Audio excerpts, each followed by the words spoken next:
C'est une plateforme d'engagement à destination des plus belles marques en vente événementielle au service des grandes causes. Assez simplement, donc l'idée pour nous, c'est vraiment d'aller fédérer les marques de la confection, des accessoires, des cosmétiques, de l'alimentaire, aller chercher les plus belles marques de chacun de ces marchés-là, les mettre en scène sur la plateforme le temps d'une opération, une semaine, 15 jours maximum, et de les mettre en scène non pas seules, mais en collaboration avec une association qu'elles auront chacune choisie en cohérence avec leurs valeurs.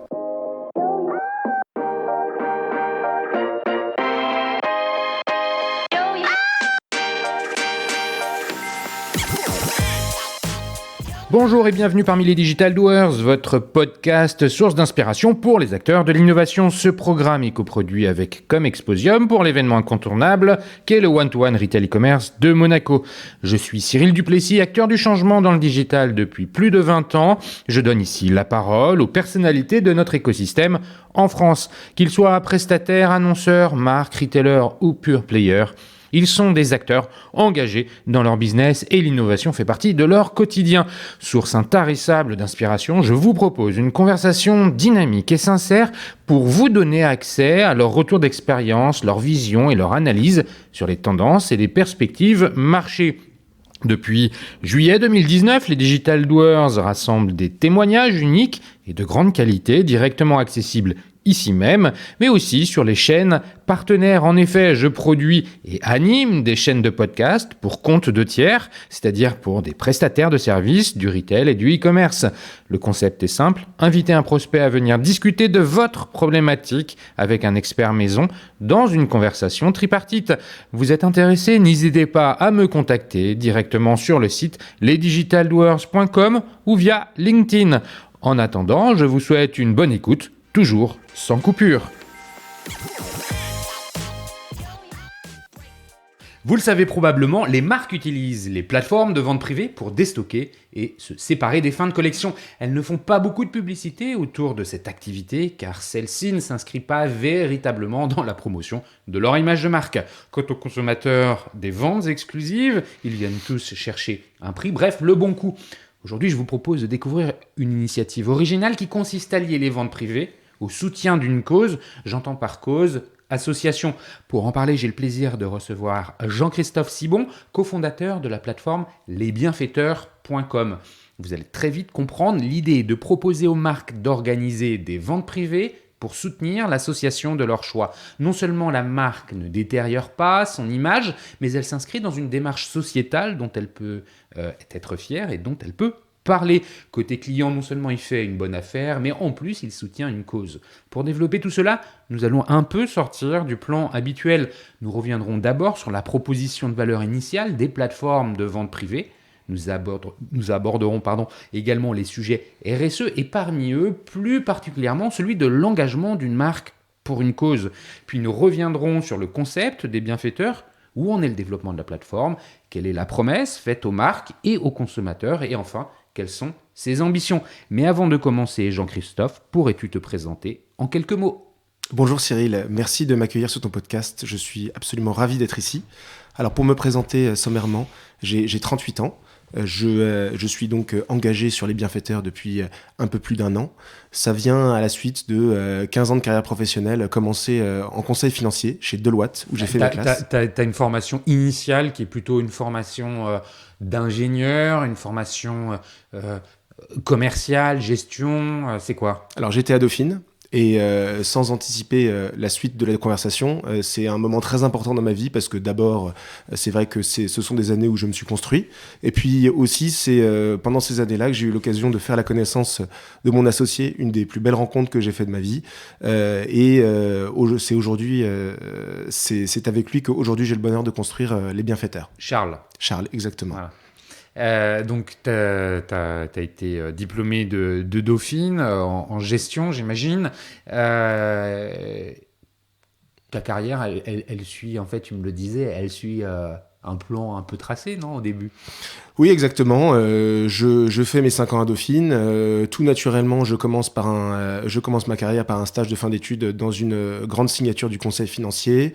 Je suis à fond sur ces sujets-là. J'y passe 6 ans. Je vais jusqu'à l'expertise comptable. Et puis, en fait, à un moment, je me dis, tiens, je vais revenir mes amours, le digital. 14 ans sur le Paris Saint-Germain. Donc autant dire qu'on est très loin des sujets d'aujourd'hui, mais il fallait bien commencer par quelque chose.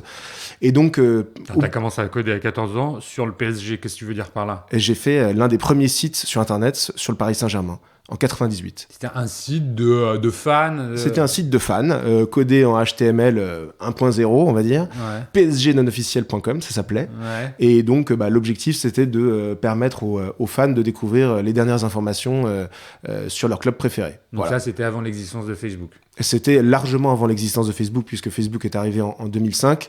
Et puis c'est vraiment l'époque où on codait les sites web d'une manière tout à fait préhistorique, avec un éditeur qui s'appelait Dreamweaver. Alors là, Ouais. vraiment, je m'adresse aux dinosaures qui nous écoutent. Hein. Donc je fais partie, ouais. Donc voilà.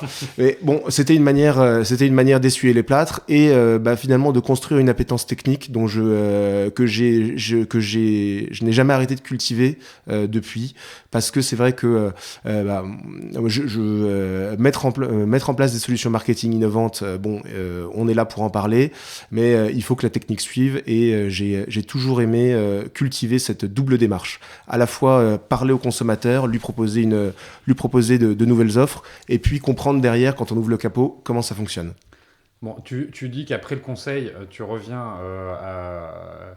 Moi, je le dis, tu veux pas le dire, mais tu étais chez Deloitte, hein, si je dis pas de conneries. Ah si, je crois que je l'ai dit. Ah ouais, non, Ah oui. ok, d'accord. Tu reviens au digital, tu veux embrasser en fait une carrière d'entrepreneur. Exactement. En sortant de Deloitte, c'est vrai que j'ai un projet en tête. J'ai voulu construire un premier projet entrepreneurial qui s'appelait WeChef, un réseau social consacré à la cuisine. L'objectif, il était le suivant, il était de permettre aux gens de découvrir de nouvelles recettes, de les agréger dans un système de menus et ensuite d'en déduire des paniers à payer sur les cybermarchands partenaires. Alors je pensais faire une licorne, ça ne l'a pas été. On a eu de beaux succès de communication. On a notamment eu un gros temps fort à Rungis avec TF1.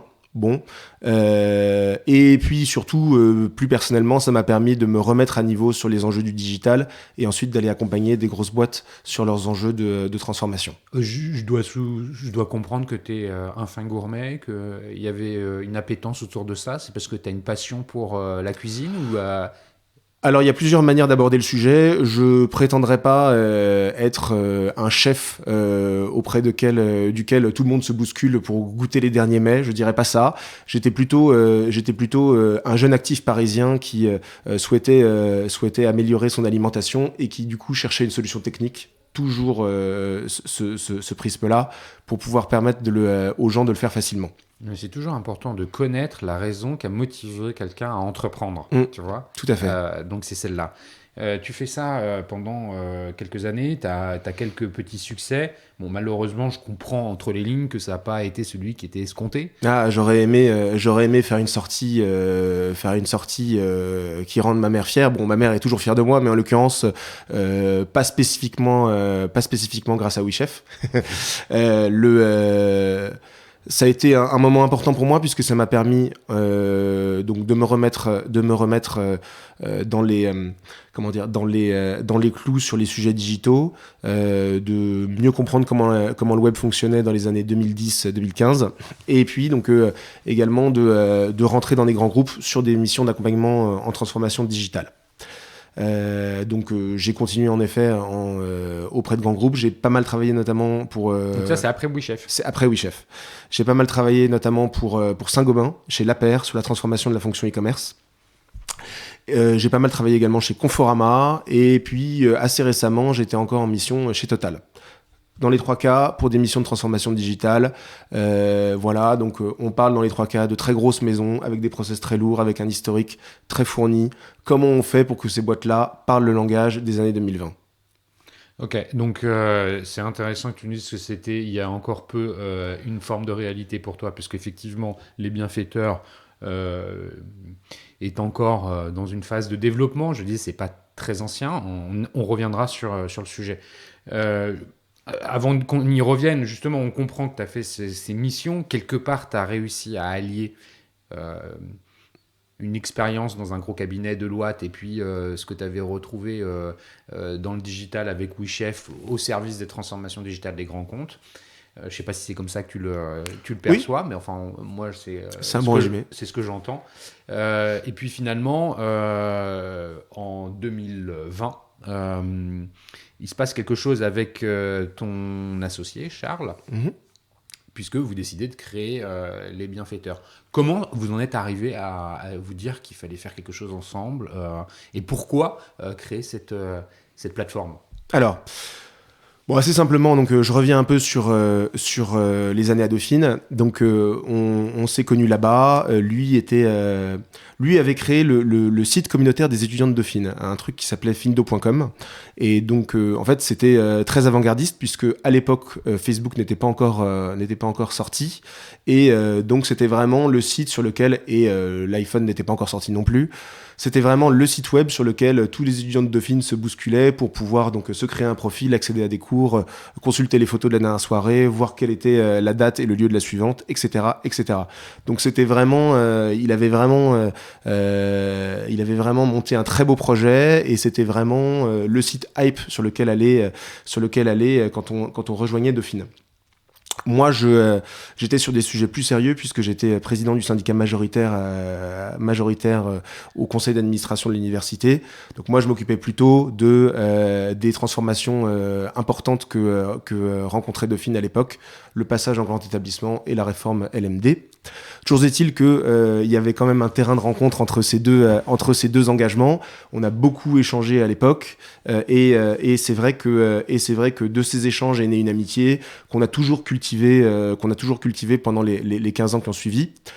Tu m'as demandé tout à l'heure de parler de mon parcours. J'aimerais aussi parler de celui de Charles parce qu'il est important pour comprendre le projet qu'on a sorti ensemble il y a donc quelques mois.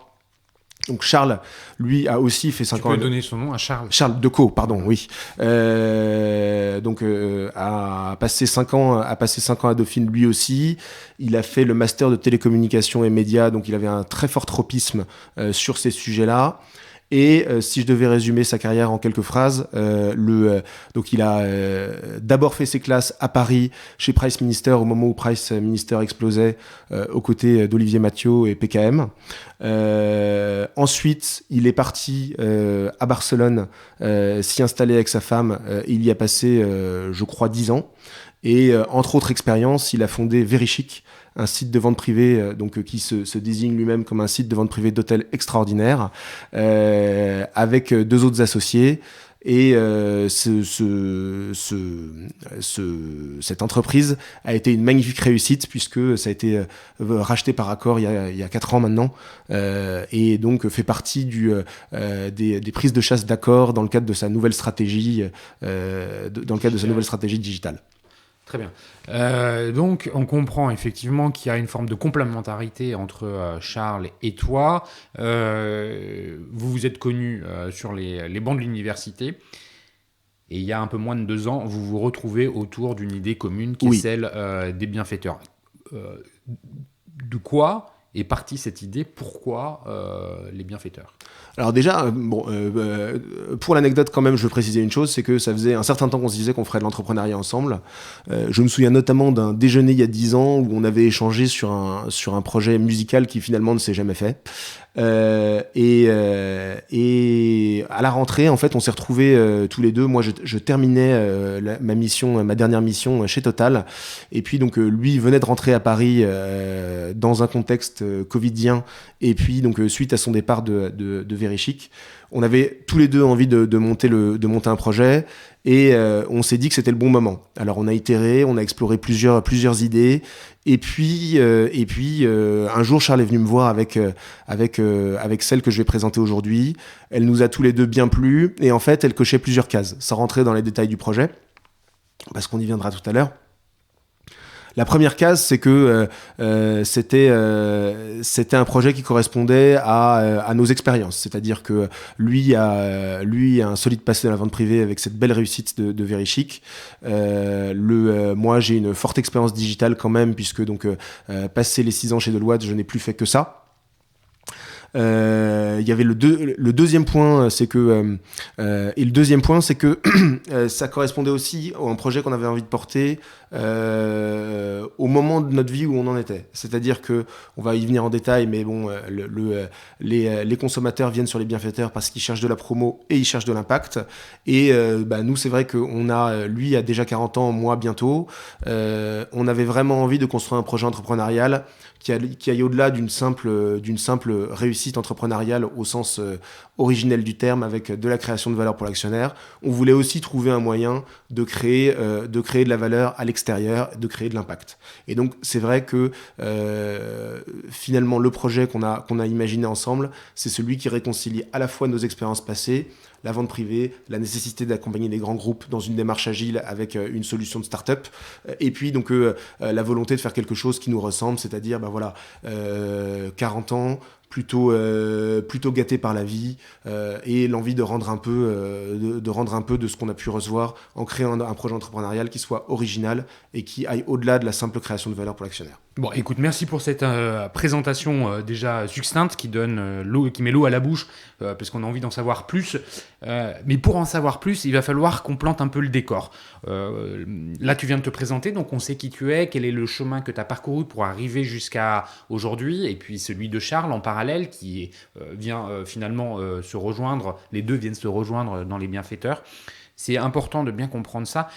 Pour aller plus loin, il faut comprendre quand même, et je le disais en introduction, deux notions qui sont clés.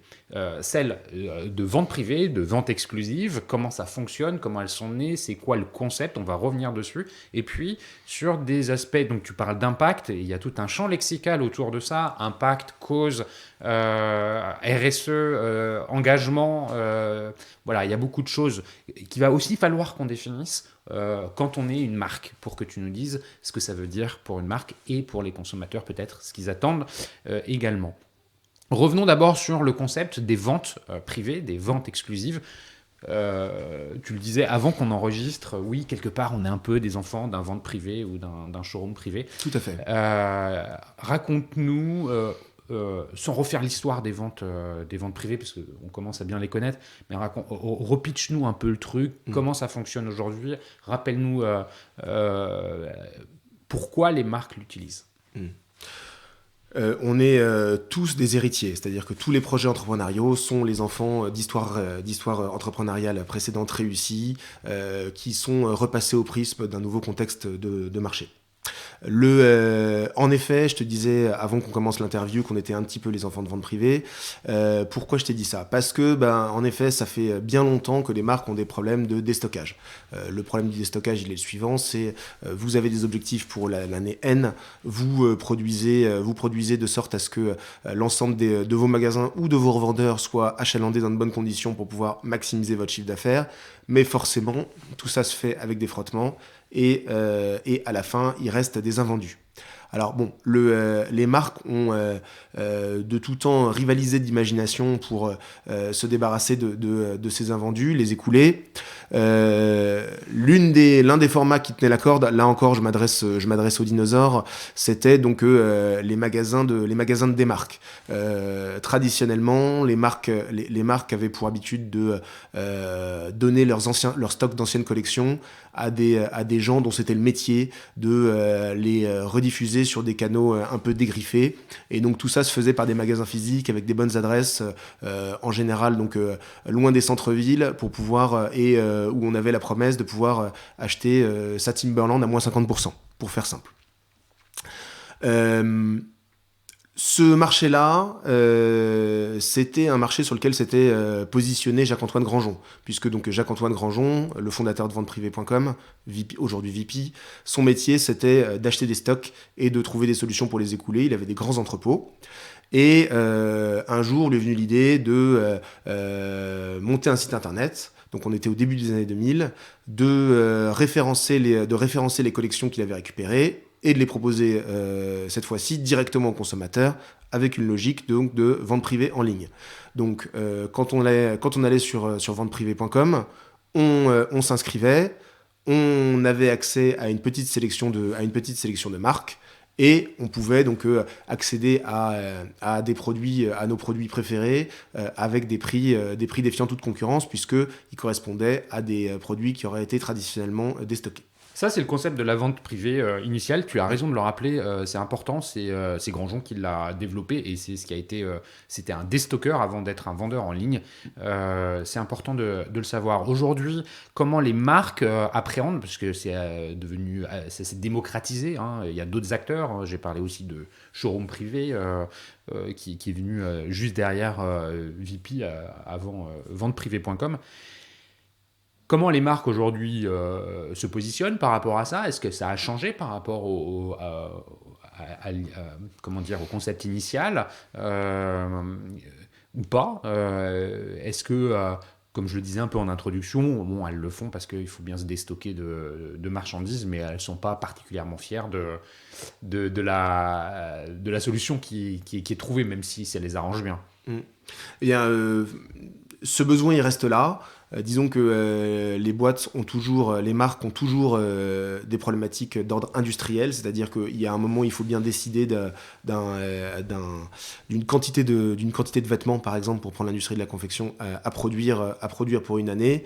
Et il y a un moment où il faut bien faire le constat que tout n'a pas été vendu. Donc ce besoin, il reste là. Évidemment, les marques travaillent à avoir des processus de production toujours plus agiles et pouvoir ajuster, piloter leur production au fil de l'eau. Mais nous, en tout cas, chez les bienfaiteurs, on a la conviction que dans un monde de 9 milliards d'habitants, il y aura toujours des problématiques industrielles et donc toujours des problématiques de stock et donc toujours des problématiques de déstockage. Une fois qu'on a dit ça, le marché de la vente privée s'est beaucoup structuré. Donc, après le lancement de venteprivée.com, qui est devenu donc une des plus belles réussites du web français, d'autres acteurs se sont positionnés. Showroom privé est devenu également un acteur de rang qui nous a beaucoup inspiré dans le projet qu'on a construit.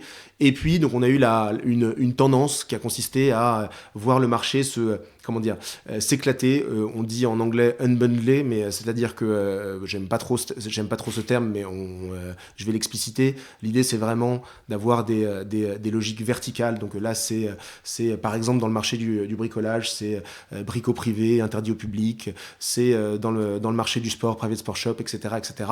L'idée, c'est vraiment de proposer aux marques des cocons qui soient dédiés à leur univers.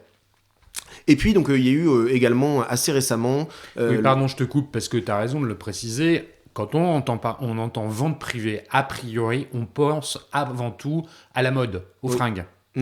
Alors qu'il n'y a pas que ça. Mais pas seulement. Oui. Les plateformes VP aujourd'hui, elles proposent bien plus que juste des fringues. Mais tu as raison de préciser qu'il y a effectivement ces acteurs qui sont sur une verticale bien précise. Voilà, et oui. Que c'est le concept qui est appliqué à d'autres secteurs. Exactement. Alors en fait, c'est amusant parce que ta remarque me fait penser à une chose, c'est qu'il y a une rencontre sémantique finalement. C'est-à-dire que le mot vente privée, historiquement, en effet, vient de l'habitude qui consistait à liquider les stocks des marques, mais des marques de confection. Mais en l'occurrence, ce terme-là a été capté par l'ensemble des marques en dehors de l'industrie de la confection pour pouvoir mettre un label sur des opérations de promotion importantes qui n'étaient pas des soldes. Et donc effectivement, typiquement début janvier, avant que les soldes commencent, toutes les marques affichent des ventes privées de façon plus ou moins appuyée. Et donc c'est une manière de dire qu'il y a un temps fort promotionnel pour la marque. Et donc finalement, les deux concepts se sont rejoints. Oui, alors justement, j'aimerais bien t'entendre sur le sujet de la notion de privé. Qu'est-ce qui reste privé ? À l'origine, ce mot-là, il vient de l'idée que seuls ceux qui font partie du club, entre guillemets, ont accès aux ventes et quelque part, il y a un privilège à pouvoir accéder à des tarifs préférentiels sur des ventes éphémères parce qu'on fait partie du club. Aujourd'hui, c'est plus trop le cas, c'est quand même très ouvert. Rares sont les acteurs à maintenir réellement cette exclusivité pour leurs membres. C'est quoi la réalité aujourd'hui ? Alors tu as raison. D'ailleurs, c'est pour ça que nous, chez les bienfaiteurs, on préfère utiliser le terme de vente événementielle, parce que l'objectif, c'est de créer l'événement autour de la marque et pas se raconter qu'on le réserve pour une communauté fermée. Après, derrière, une fois qu'on a dit ça, pour accéder à notre site, il faut quand même s'inscrire, en l'occurrence, et on a véritablement pour projet de travailler notre communauté autour de notre ADN d'engagement. Mais de la même façon, quand tu vas sur Amazon, tu es obligé de t'inscrire si tu vas acheter sur Amazon. Tout à fait. C'est pas autre chose Oui. Chez toi. T'as pas besoin d'être coopté pour pouvoir rentrer et t'inscrire sur les bienfaiteurs, j'imagine. Alors, non, on n'a pas besoin d'être coopté, en effet. La seule différence avec Amazon, c'est que, déjà, nous, on part sur une sélection très qualitative. Et puis, par ailleurs, derrière... Une sélection de marques. Ouais, on va revenir. Non, je veux absolument pas faire la comparaison avec Amazon. Ce que je veux dire, c'est que en prenant l'exemple d'Amazon, c'est que même le plus populaire au sens fréquentation du site demande à ce qu'on soit inscrit pour être utilisé. Et en ce sens, la plateforme des bienfaiteurs ne déroge pas à la règle. Donc on a ces ventes exclusives, ces ventes événementielles qui fonctionnent bien, qui finalement aujourd'hui a été adoptée par un nombre important d'acteurs. Les marques le font parce que tu l'expliquais, il y a toujours besoin de déstocker. Elles le font sans faire de communication. Elles laissent la charge de la communication aux plateformes sur lesquelles elles déstockent. C'est donc VP qui va faire la promotion auprès de sa base de cette vente sur les produits que la marque met à disposition. Pour la marque, c'est souvent sans marge, ou quasi sans marge. Je dis pas de bêtises. C'est souvent perçu comme un outil pour convertir des stocks en cash, très simplement. Voilà. Donc c'est vrai que quand on est à ce stade-là, on renonce à la marge. Voilà.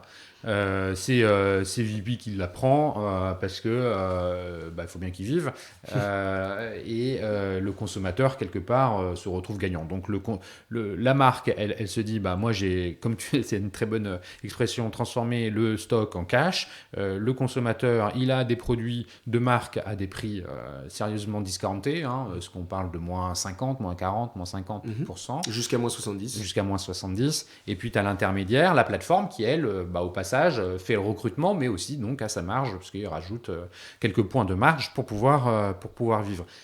On comprend bien que tout le monde est gagnant, mais la marque elle est gagnante, mais ça va contre un peu son image, parce que quand tu vas acheter le Ralph Lauren à moins 50% sur VP, tu te dis mais pourquoi je vais le payer 2 fois plus cher en magasin en temps normal. Donc dans la tête du consommateur, c'est pas toujours très simple à comprendre, même s'il a accepté le concept des ventes. Pour la marque, c'est pas hyper agréable. Non. Mais c'est une réalité avec laquelle il faut composer.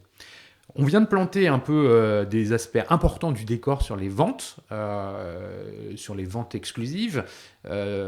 Maintenant, parlons justement des marques et de leur engagement pour soutenir des causes. Comment elles le font, quels sont les besoins des consommateurs, quelles sont les attentes, peut-être que c'est des nouveaux besoins des consommateurs, c'est-à-dire ils ont besoin que les marques auprès desquelles ils achètent garantissent un engagement pour une cause à minima. Ça va peut-être devenir un besoin. Du moins, ce sont des attentes fortes, et tu vas me le confirmer. Avant qu'on enregistre, je te disais, oui, finalement, aujourd'hui, l'engagement d'une marque pour une cause, pour une association, souvent, ça se résume à une boîte transparente sur le comptoir du magasin avec WWF dessous, et puis la marque, se soutient cette association. C'est un peu le 1.0 de l'engagement. C'est quoi aujourd'hui ce sujet dans le RSE, de l'engagement d'une marque pour une cause? Alors, c'est une question extrêmement vaste, à laquelle je vais essayer de donner quelques éléments, et puis on va continuer à creuser ensemble. La première chose, c'est que ça fait longtemps que les marques ont des engagements. Ça n'est pas une nouveauté de l'époque. On a des tas d'exemples d'actions qui sont soutenues historiquement par des grandes entreprises. Aujourd'hui, on assiste surtout à une généralisation finalement de cet engagement et une volonté pour les marques de le rendre plus visible. Je vais prendre quelques exemples. L'actualité nationale ou internationale regorge d'événements sur lesquels les marques cherchent à se positionner. Typiquement, pour prendre un exemple récent, quand les Américains ont évacué l'Afghanistan, on a eu toute une ribambelle de marques qui ont souhaité se positionner, notamment pour montrer leur engagement sur la cause des femmes en Afghanistan. Et ça n'est qu'un exemple parmi d'autres. Ça veut dire quoi se positionner pour une marque dans ce cadre-là ? Ça veut dire organiser une opération au bénéfice d'eux. Ça veut dire montrer l'engagement des collaborateurs qui vont mener telle ou telle action. Ça veut dire... Et alors, est-ce qu'un engagement, puisque là on parle d'un événement, c'est donc conjoncturel, Oui.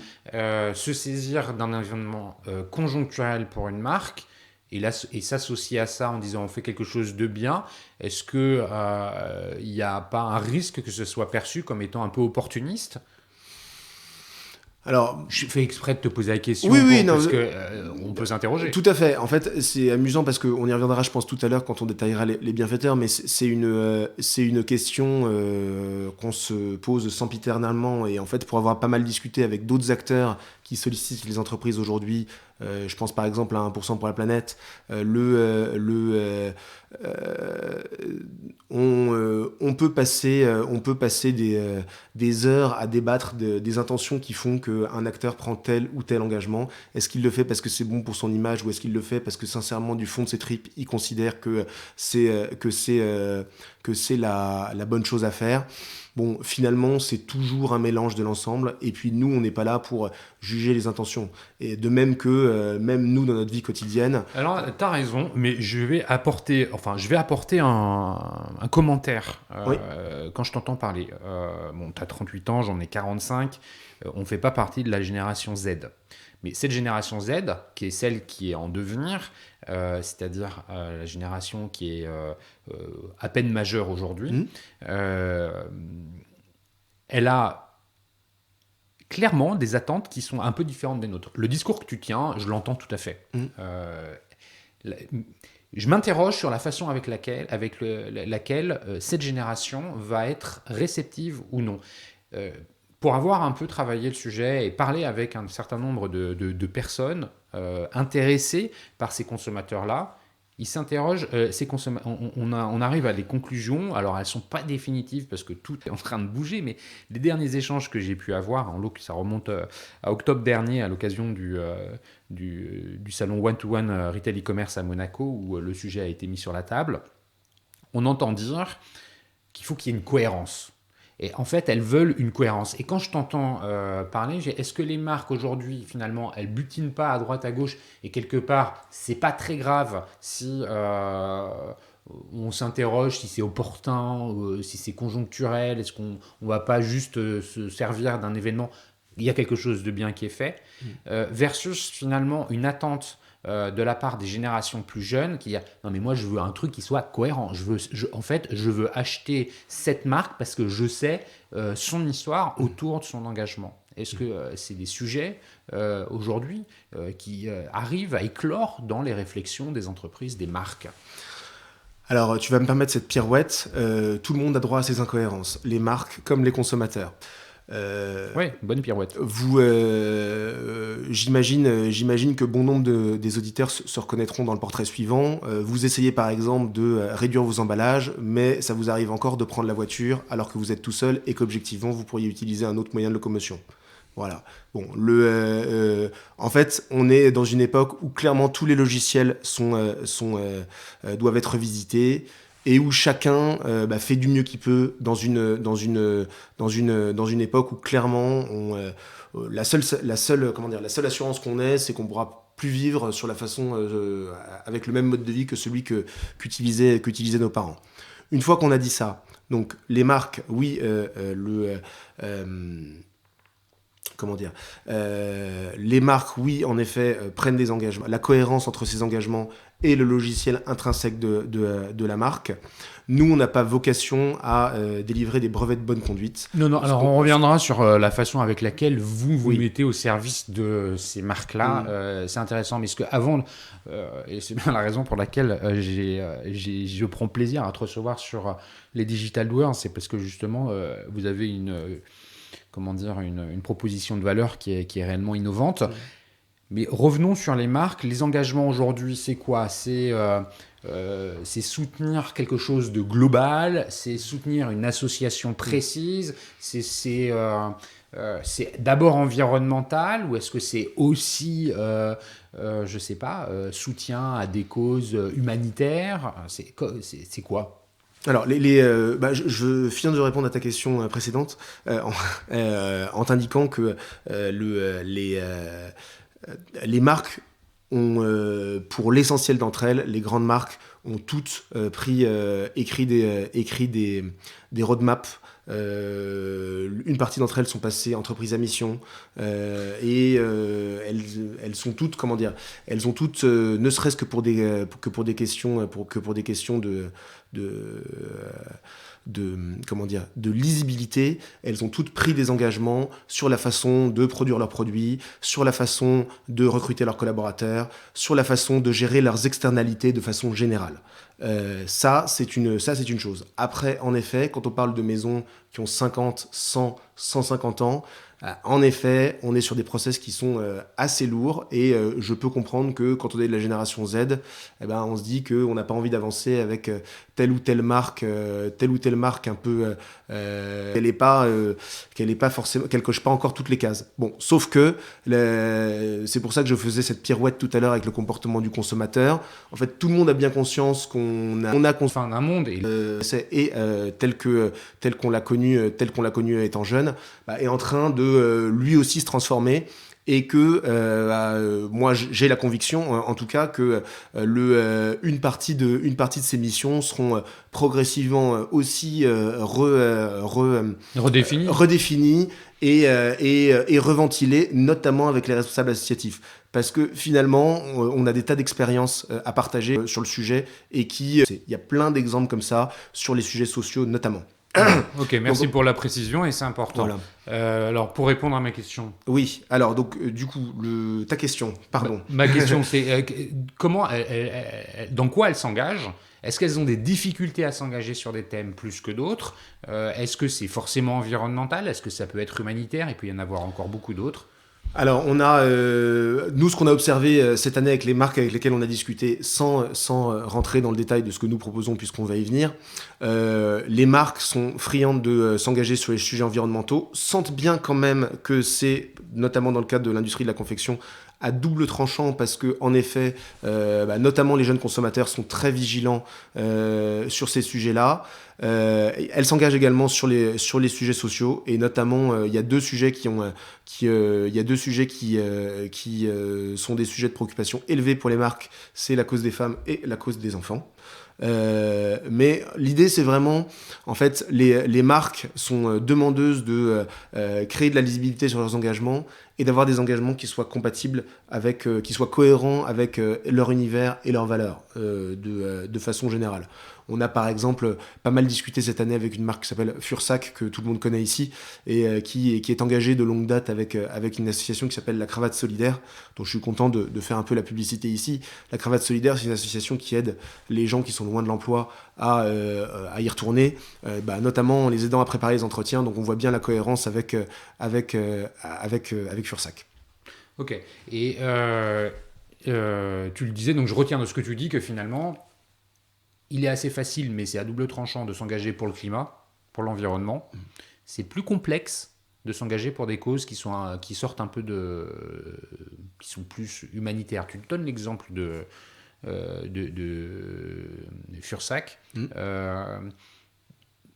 Et c'est un sentiment qui se trouve justifié ou pas, que c'est plus facile finalement d'aller dans la cause environnementale? Non, disons que c'est plus évident parce que en effet, bon, tous les indicateurs sont au rouge, la situation est préoccupante. Et puis, en plus, l'un des principaux marchés qu'on adresse, le marché de la confection, et pas le dernier au banc des accusés. Donc c'est vrai que c'est plus évident en soi, mais encore une fois, c'est vrai que les marques sont vigilantes sur les engagements environnementaux aussi parce que elles ont pas envie de laisser penser que tel ou tel engagement serait finalement l'achat à bon compte d'un certificat de bonne conduite. Voilà. L'idée, c'est vraiment pas de... aujourd'hui, je pense que les marques de confection sont terrifiées par la perspective d'être accusées de faire du greenwashing. Et donc, on constate que souvent, les marques de confection, notamment, préfèrent les causes sociales, parce que pour le coup, on n'ira pas leur reprocher de ne pas avoir réduit, de ne pas avoir détruit toute la misère du monde. Ça, c'est pas quelque chose qui va se... C'est intéressant de t'entendre dire ça. Bah justement, c'est un bon moyen de passer sur l'histoire des bienfaiteurs. Oui. Ta proposition de valeur, tu nous la repitches en 2 secondes, la proposition de valeur, et puis tu reviens sur la genèse du projet. Oui, ok. Eh ben, très simplement, Les Bienfaiteurs, c'est une plateforme d'engagement à destination des plus belles marques en vente événementielle au service des grandes causes.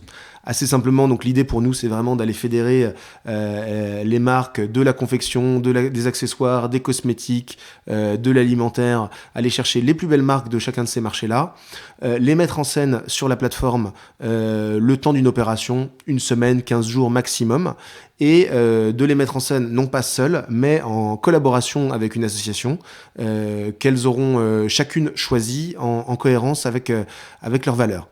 L'idée, c'est vraiment de permettre à tout un chacun de découvrir les plus beaux produits des plus belles marques, tout en soutenant à l'occasion de son achat une cause que la marque aura choisie en cohérence avec ce qu'elle est. Justement, c'est important de le préciser, c'est-à-dire que dans l'achat qui est effectué, il y a un pourcentage qui revient forcément à la plateforme qui fait le travail, mais aussi, et avant tout, à l'association, à la cause qui est soutenue par la marque. Je peux peut-être prendre un exemple pour que ce soit plus clair. On a eu l'immense joie d'avoir Jacadi sur notre plateforme au mois d'octobre. Jacadi souhaitait faire une opération et souhaitait s'engager. Jacadi souhaitait montrer son soutien à la cause des enfants, et Jacadi souhaitait continuer de travailler son image de marque dans le cadre de l'opération en soutenant une cause qui soit cohérente avec son ADN, et l'ADN de Jacadi, c'est le style. Donc on a pris le brief de la marque, qui nous a confié tout un stock d'une collection N-1 à moins 50%. Nous avons mis Jacadi en contact avec une association qui est dans notre univers, qui s'appelle La Source. La Source, c'est une association qui vient en aide aux enfants qui sont décrochés du milieu scolaire, traditionnel en tout cas, et qui les aide à trouver leur voie par l'éveil artistique. Ça a été fondé par un peintre, une très belle réussite. Et donc, on a fait le mariage entre Jacadi et La Source. Jacadi était hyper content, puisque donc, ça a donné l'occasion d'une opération hyper qualitative pour la marque auprès de notre communauté. Les clients ont pu redécouvrir des produits Jacadi et potentiellement devenir acheteurs ensuite sur le site de la marque. Et puis par ailleurs, donc, l'association n'est pas en reste, puisqu'elle a pu se financer.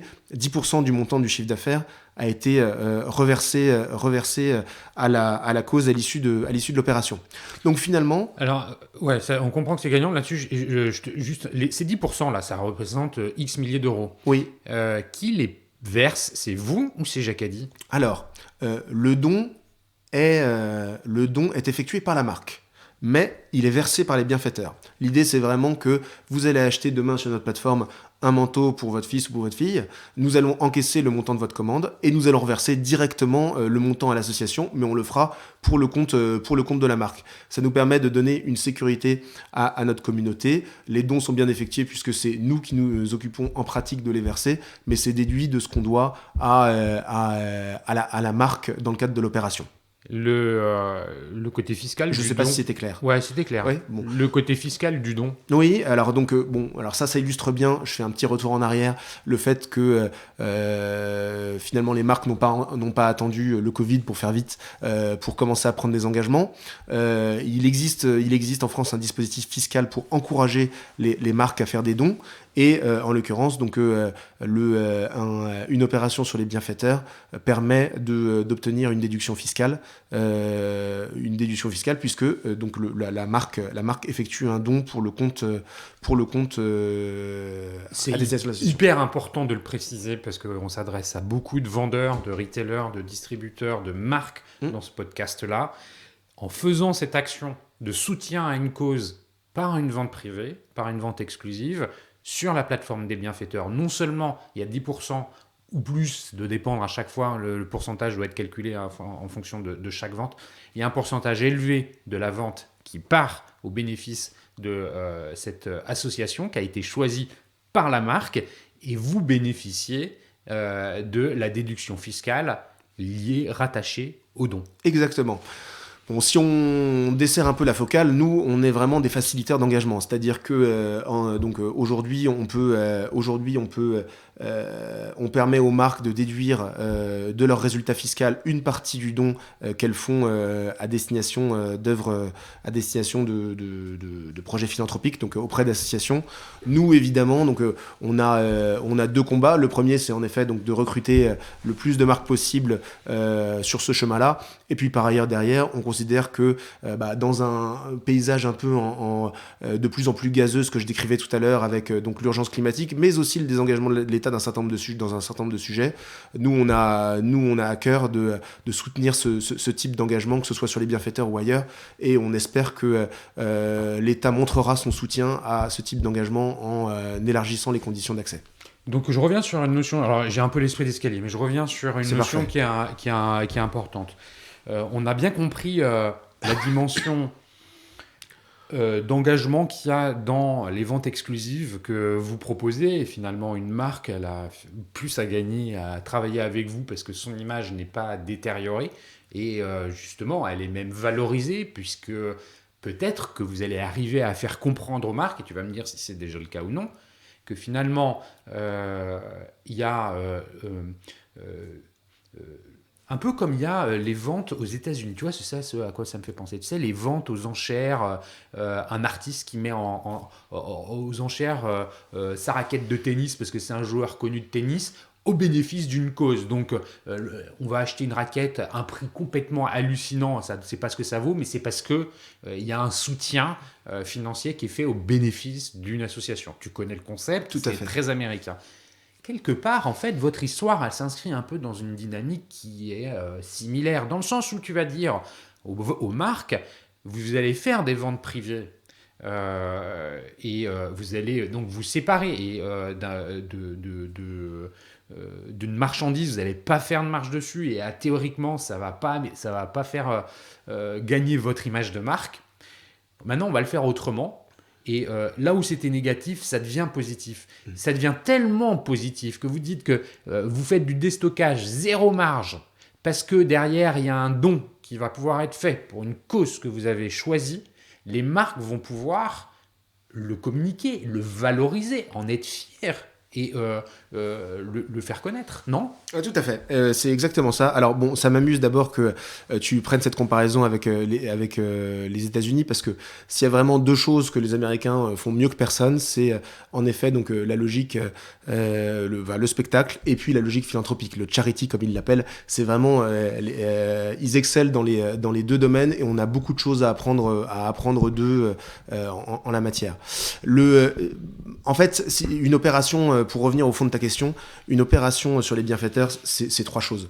Quand on va sur les bienfaiteurs, on continue de développer son activité parce qu'on présente ses collections, on encaisse des commandes et on conquiert de nouveaux clients.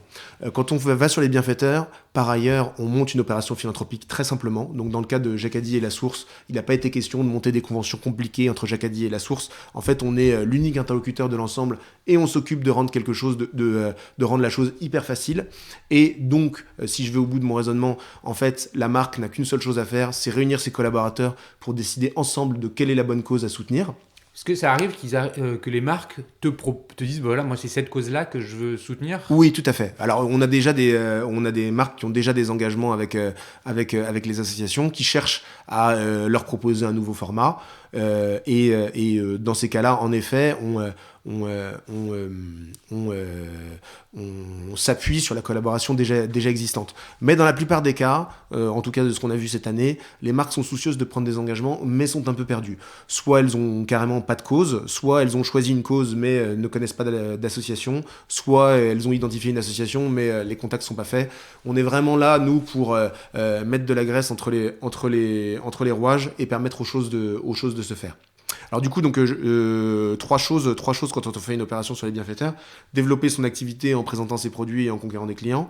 Ensuite, en effet, donc monter simplement une opération philanthropique. Et puis, donc, le troisième point, en effet, c'est en fait, la conjugaison des deux premiers. C'est que tant qu'on est sur une opération tant qu'on fait une opération sur les bienfaiteurs, on travaille aussi son image de marque puisque on a l'occasion de se présenter en action. On disait tout à l'heure que l'engagement datait pas d'hier. On peut ajouter que l'engagement est souvent désordonné et pas forcément lié avec les stratégies de communication des marques. Voilà, donc en effet, souvent, il y a un coup de cœur qui fait que dans une marque va décider de se positionner sur tel sujet ou tel sujet, mais ça rentre pas dans la stratégie marque à horizon 5 ans. C'est rarement en tout cas, c'était rarement le cas jusqu'ici. Nous, on permet d'aligner enfin, en fait, le business avec l'engagement. C'est-à-dire que, Jacadi a choisi de soutenir la source. Et ce partenariat, il est directement visible des clients ou des néo-clients. Ça, c'est vraiment l'originalité de. Comment vous les recrutez, vos acheteurs? En fait, vous avez une base de données, mais cette base de données, il a fallu la créer, et puis il faut continuer à l'alimenter. Comment vous faites votre travail de recrutement? Alors, parce que c'est important cette notion-là que tu viens de commencer à évoquer. Oui. Faire connaître à un grand nombre de consommateurs l'existence de cette vente qui est tout à fait particulière. Tout à fait. Alors, bon, là, me vient plusieurs idées que je vais te partager telles quelles, j'espère de façon relativement ordonnée. Le premier point, c'est que, tu le disais tout à l'heure, on en parlait tout à l'heure, c'est vrai qu'il y a... souvent les marques sont... n'ont pas envie de voir les sites de vente privée communiquer sur l'opération qu'elles ont montée avec eux, parce que en effet ça donne pas une très bonne image puisque la marque se retrouve coincée entre 25 autres offres avec potentiellement un prix super dégradé par rapport au prix qui est dans le même temps présenté en magasin. Enfin bref, ça plaît pas vraiment aux marques. Nous, notre originalité, c'est que,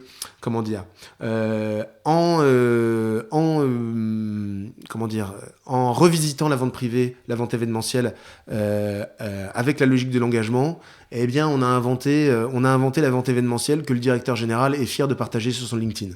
Et c'est vraiment la logique sur laquelle on est, c'est-à-dire que, en fait, on n'est plus sur une opération de déstockage à la papa dont on a un peu honte et sur lequel on va surtout communiquer le moins possible. On est sur, en effet, Jacadi soutient la source et ça doit être une fête. Voilà. Et donc, ça reboucle avec ta question de tout à l'heure. Là, en fait, en disant ça, on n'est pas en train de faire l'audit RSE de Jacadi. De toute façon, évidemment, on a fait plus d'une centaine d'opérations l'année dernière. On prend un certain nombre de garanties, mais on peut pas aller réexaminer dans le détail chacun des engagements. Nous, on est là juste pour dire, Jacadi, marque que vous connaissez parfaitement, qui par ailleurs, d'ailleurs, nous, on est là pour le dire. Comment vous le dites? Comment vous faites ce recrutement? Comment vous communiquez sur cette vente? Vous utilisez les réseaux sociaux? C'est quoi? C'est du Facebook Ads? C'est du Google Ads? Comment vous faites? Alors, une fois qu'on a dit qu'on avait inventé le concept de la marque, de la vente événementielle que les dirigeants étaient fiers de partager sur leur réseau, nous, on s'adosse aussi sur les marques pour construire notre base. Il est évident que quand Jacadi monte une opération avec la source, c'est vraiment quelque chose qui plaît beaucoup aux consommateurs. On le cible effectivement prioritairement sur les réseaux sociaux, pas seulement, mais on s'adosse quand même beaucoup sur les marques et le produit est vraiment l'élément d'appel. C'est-à-dire que le parcours classique pour le client, c'est plutôt en effet d'aller découvrir l'offre qu'il va y avoir telle semaine sur les bienfaiteurs et via une publicité. Et ensuite, il va découvrir le concept, il va voir le soutien à la cause. Et donc, ça viendra à la fois en réassurance pour le premier achat. Et puis, donc, ça assurera une récurrence puisqu'on va fidéliser le client en lui expliquant qu'on est sur une démarche qui est nouvelle et sur le fait que, oui, lui ou elle, en l'occurrence, on est quasiment exclusivement une clientèle féminine, cliente qui cherche à la fois de la promo et de l'engagement, et voilà, les bienfaiteurs, c'est le bon site sur lequel aller chiner le dimanche soir pour aller chercher la bonne offre de sa marque préférée. À propos de marque, j'ai d'autres questions après sur les opérations, on y reviendra. Oui. À propos de marque, tu parles de Jacadi, bon, je les ai vus sur le site, il y en a beaucoup d'autres. Oui. Tu peux en citer quelques-unes? Oui, alors c'est vrai que bon, et là je rends hommage à mon associé donc Charles qui a géré la partie commerciale de main de maître cette année. On a fait rentrer des très belles maisons. On a travaillé avec Aigle, avec Vans, avec Cusmiti, avec Le Petit Ballon, avec Fago, avec Stella Forest, avec Fursac, avec Born Living Yoga. On a fait donc une centaine d'opérations avec 80 marques. Ça dit plusieurs choses. Bon, la première, c'est qu'on a réussi à convaincre des gens alors qu'on n'était personne, et ça vraiment c'est une grande fierté. Ça veut dire que juste sur le concept, on a réussi à embarquer du monde. Et puis par ailleurs, non seulement on a fait ça, mais puisqu'on a 80 marques et 100 opérations, ça veut aussi dire qu'il y en a un certain nombre qu'on a fait revenir. On a déjà fait 3 opérations par exemple avec Born Living Yoga, 2 avec Petit Ballon. Fursac, c'est la première entrée du groupe SMCP, donc deuxième sortie à venir prochainement. Le Born Living Yoga a re-signé, Jacadi aussi. Les choses prennent de l'ampleur progressivement. Oui, parce que rappelle-nous, finalement, ça a commencé quand réellement? On a ouvert, alors donc pour les fans de chronologie, on a ouvert le 17 décembre 2020. Donc vraiment juste avant Noël, c'était important pour nous de pouvoir lancer quelque chose avant la fin 2020. Bon, en 2020, on a vendu en tout et pour tout 2 caisses de champagne à des copains que je remercie au passage pour leur fidélité. Mais les choses ont vraiment commencé à prendre de l'ampleur à partir du mois de janvier. Et en fait, la logique... Vous avez une grosse année derrière vous, quoi. Exactement. C'est un peu l'idée. Concernant les opérations, les marques vous livrent les stocks qu'elles mettent à disposition en vente exclusive chez vous, ou c'est elles qui font l'expédition? Comment ça fonctionne? Non, c'est vraiment pas le dispositif qu'on préconise. La plupart du temps, les marques qui viennent chez nous sont leurs propres logisticiens. C'est-à-dire que vous allez avoir une vente sur le site. On va mettre en temps réel à disposition de la marque les différentes commandes qui sont tombées chez nous, et la marque expédie directement au client final les commandes qu'on aura générées chez nous. Ça permet plusieurs choses. La premier point, c'est plus écologique puisque ça évite des flux logistiques dans tous les sens. La marque, il n'y a qu'un seul colis qui part de la marque au client final. Ça permet aussi à la marque, et ça elle est souvent contente de pouvoir le faire, de garder la main sur l'expérience de réception du colis. C'est-à-dire que voilà, souvent les marques aiment bien pouvoir positionner en plus de leurs produits soit un échantillon, soit un cadeau, soit une carte, ce qu'on veut. Et donc ça leur permet de faire que le client qui est passé par les bienfaiteurs devient aussi un peu leur client en direct. C'est ce que j'allais dire. C'est-à-dire qu'en fait, la marque obtient l'information de ses nouveaux clients. Oui. Elle peut théoriquement les rentrer dans sa base de clients. Mais c'est un point qui est important pour nous. C'est-à-dire que, en fait, aux marques qui se posent la question de venir nous rejoindre, nous, on n'est pas là pour avoir notre petit segment, le conserver chez nous et le partager avec personne. L'objectif, c'est vraiment de permettre aux marques de faciliter l'engagement. Et donc, comment leur permettre de faciliter l'engagement? Par exemple, l'une des incentives, l'une des incitations, c'est de leur permettre de conquérir de nouveaux clients, parce que non seulement il y a un certain nombre de gens qui vont acheter les produits de la marque alors qu'ils n'étaient pas clients sur le site, mais par ailleurs derrière, en fait, la marque aura la possibilité de donner sa propre expérience de la livraison. Donc les opérations dans l'immense majorité des cas par les marques. Oui. Si d'aventure une marque n'a pas la capacité à faire du B2C, vous prenez en charge? Facilitaire d'engagement, c'est-à-dire que pour les marques qui ne sont pas capables d'expédier directement à leur client final, il y en a de moins en moins, mais sur les grandes signatures, évidemment, c'est encore des choses assez répandues. On travaille avec un logisticien partenaire qui s'appelle Big Blue, avec qui on a construit la collaboration et que je recommande. Et donc ce logisticien nous permet de faire le dernier maillon de la chaîne. Concrètement, à la fin de l'opération, on dit à la marque combien on a vendu de chacun de ses produits. Elle fait un gros envoi à Big Blue et Big Blue s'occupe de dispatcher vis-à-vis des clients finaux. Très bien. Là, l'autre aspect qui me vient en tête est celui du service client. Oui. C'est vous qui assurez Oui. le service client. Ah, ça, c'est un point en revanche essentiel parce que, en fait, finalement, alors j'ai pas encore eu l'occasion de le dire, mais on est vraiment la quintessence du tiers de confiance. C'est-à-dire que là, en l'occurrence, on est l'expression tiers de confiance est peut-être d'ailleurs pas forcément très bien choisie puisqu'ils sont déjà 3 autour de la table. Il y a le client final, la marque et l'association. Bon, donc nous, on vient se greffer là-dessus et en gros, en fait, faire son achat sur les bienfaiteurs, c'est la garantie qu'en effet, la commande sera adressée dans les standards du e-commerce selon les conditions qui ont été présentées sur la vente, qui sont spécifiques à chaque marque. C'est l'assurance que l'association sera payée à la fin à hauteur de l'engagement qui a été pris. Et puis, c'est l'assurance pour la marque de pouvoir communiquer dans de bonnes conditions sur qui elle est et sur comment elle s'engage. Oui, donc ça veut dire que, pour revenir sur le service client, oui. Un de vos clients qui a passé une commande, qui se dit tiens, c'est marrant, elle n'est toujours pas arrivée, je voudrais savoir où elle est. Elle peut vous appeler, elle peut vous contacter.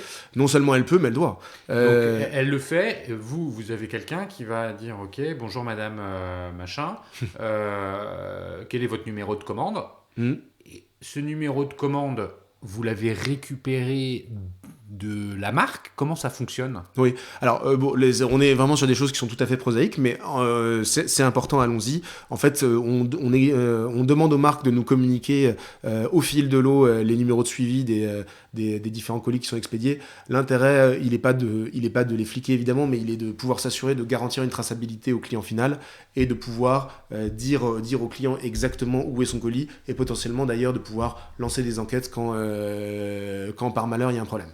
Ok, donc c'est pour ça que c'est important. On reste aux manettes. Ouais, c'est pour ça que c'est important de le préciser. De la même façon, c'est vous qui gérez l'encaissement. Vous avez un prestataire de paiement pour oui. Ça. Stripe et quelques autres. Voilà. Merci pour la précision. Je pense qu'on est très clair sur la proposition de valeur. C'est quoi les ambitions pour les mois et les années à venir des bienfaiteurs? Est-ce que ça va être de recruter encore plus de causes, d'identifier encore plus de causes, effectivement trouver encore plus de marques, trouver plus de ventes? C'est rester en France, c'est sortir de la France, c'est quoi? Vaste question. L'idée, alors pour nous, c'est vraiment, si je devais le résumer en une phrase, c'est de construire l'acteur de référence du commerce à impact. Nous, vraiment, on veut être l'acteur qui trouve des solutions aux marques pour faciliter leur engagement. Voilà, tout en l'alignant avec leurs problématiques business. C'est vraiment ça qu'on cherche à faire. C'est ça qu'on a fait cette année avec les bienfaiteurs et on va continuer à le faire dans les années qui viennent. Si je devais prendre une image, cette année, on a appris à faire du vélo. C'est-à-dire que on a testé un certain nombre de formats, on a testé un certain nombre de marques, on a testé un certain nombre d'offres, et puis donc on a pu mieux comprendre ce qui marchait et ce qui marchait pas. La conclusion de tout ça, c'est que la première année en vente privée, c'est vraiment l'année la plus difficile parce que il faut convaincre les marques de venir nous voir, de venir chez nous alors qu'on n'est personne. Et puis par ailleurs derrière, il faut les convaincre de venir chez nous alors qu'on n'a pas fini de tester notre modèle. Maintenant, on arrive avec un modèle qui est totalement éprouvé et donc notre vocation maintenant, ce qu'on va faire en 2022, c'est tout simplement le faire exploser en continuant à monter en gamme, en allant chercher donc toujours plus de marques premium et en les faisant venir sur le support mobile le plus abouti au service de la communauté la plus large et la plus engagée. Donc en fait, une fois qu'on a dit ça, l'idée c'est vraiment donc de continuer à faire venir des belles marques, de continuer à s'appuyer sur elles et pour support aujourd'hui. Et donc tout ça sera au service de quoi? Sera au service de générer de l'impact. Nous donc c'est là où on revient, sur ce pourquoi on s'est lancé dans ce projet. On arrive à un âge où on a envie de créer de la valeur pour l'actionnaire et pour l'entreprise. Et donc, on pense qu'en effet, on sera en capacité de le faire avec ce projet. Mais ce qui nous intéresse, c'est au-delà d'être en capacité de créer une entreprise qui interagit avec son environnement et qui génère des externalités positives. En fait, avec 10% du montant des ventes qui sera reversé à des causes, ça va nous permettre de soutenir des causes dans l'éducation, dans l'environnement, dans la santé et dans la solidarité, qui sont les 4 grandes verticales sur lesquelles on a choisi de se positionner. Et puis par ailleurs, derrière, je veux insister là-dessus, en fait, on a monté des partenariats de cause entre des marques et puis donc des grandes signatures de l'engagement. On a notamment fait des opérations avec Secours Populaire, avec Ruban Rose, avec la Fondation Good Planet. On est hyper content d'avoir ces partenariats-là parce que certaines grandes marques sont vraiment demandeurs de les avoir et c'est des très belles maisons. On est très content d'avancer avec elles. On est aussi demandeur de trouver en fait des nouveaux acteurs sur le terrain associatif qui vont régler des nouveaux problèmes. Et donc en fait on souhaite pouvoir se positionner, en fait être des dénicheurs, permettre à certains projets qui ont besoin du dernier coup de pouce, en fait de leur permettre à ces projets de rencontrer les marques qui vont faire que voilà, le dernier coup de pouce est arrivé et le projet va pouvoir sortir de terre. J'aime bien prendre cette image, je te la prenais l'autre jour quand on discutait. Nous on pourrait résumer ça par la phrase suivante: on cherche le prochain Café Joyeux. Ça c'est typiquement Café Joyeux, c'est vraiment quelque chose, c'est un acteur nouveau qui je le connais, mais oui, je te laisse précise qui est le Café Joyeux. Oui, en effet. C'est en 2 mots.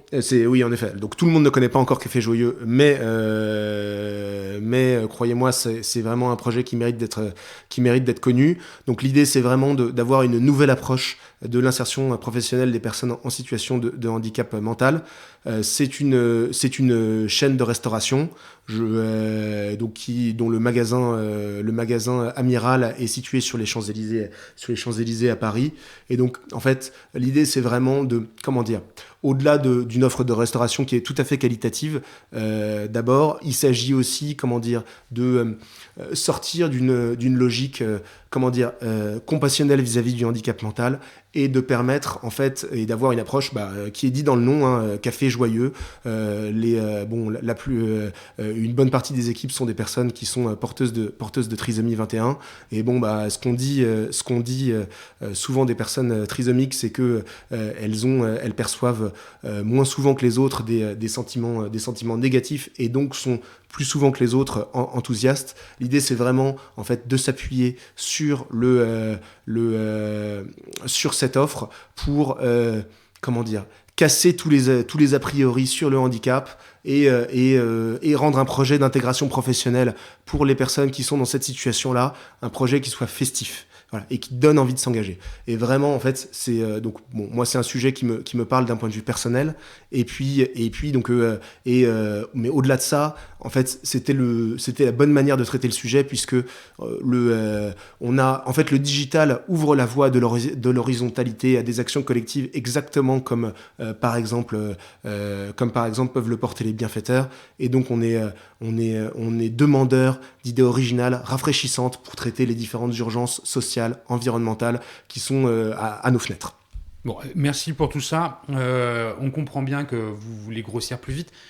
Pour pouvoir un peu conclure là-dessus, globalement, vous êtes développé sur fonds propres, vous avez besoin de lever de l'argent, parlons concret, parce qu'on est dans le business, c'est quand même... Ouais, je sais un peu la réponse, mais vas-y, je te donne la parole. Alors oui, en effet, on recherche des fonds aujourd'hui. Assez simplement, aujourd'hui, on a fait la démonstration de la pertinence de notre modèle. On a j'ai eu l'occasion de le dire, de très belles marques qui sont venues sur la plateforme et de très belles histoires qui ont commencé à s'écrire entre des marques et des causes. On est convaincu que les marques sont demandeuses de pouvoir réconcilier l'engagement avec les objectifs commerciaux. Elles cherchent des solutions pour ça. C'est bien de dire qu'on est décarboné en 2050, mais qu'est-ce qu'on dit à notre consommateur pour la semaine prochaine? Et en fait, nous, on veut continuer à développer cette offre, faciliter l'engagement des marques. Et pour cela, je pense qu'on a bien compris ce que vous avez envie de faire. Maintenant, vous avez besoin d'argent pour faire quoi? On a besoin d'argent parce que on ira d'autant plus vite qu'on sera amplement financé. Une fois que la démonstration du modèle est faite, on a besoin de valeur. C'est l'assurance de pouvoir développer efficacement notre offre commerciale, et c'est l'assurance de pouvoir démultiplier l'ampleur de notre communauté et l'engager toujours plus dans notre projet, puisque vraiment l'objectif c'est de permettre à chacun des membres de la communauté des bienfaiteurs de participer à la vocation au projet qu'on a construit et qu'on a lancé il y a un an. Bon, écoute, merci pour ces précisions. À tout investisseur Le message est passé. Hein. Oui. N'hésitez pas. N'hésitez pas. Merci beaucoup, Jean-Christophe, d'être venu nous raconter cette aventure, cette proposition qui me plaît beaucoup. Merci, Cyril. Pour avoir justement mis l'impact au milieu de quelque chose qui finalement, a priori, s'en éloignait plutôt qu'autre chose. Merci à vous tous qui écoutez les Digital Doers. Vous êtes toujours plus nombreux, c'est agréable. Vous pouvez continuer à envoyer des messages et à partager le podcast autour de vous. Merci à Comexposium, l'organisateur du one-to-one retail e-commerce de Monaco, pour son soutien. Et puis je vous dis à très bientôt pour la suite de nos entretiens. Jean-Christophe, merci et à bientôt. Merci à toi, à bientôt.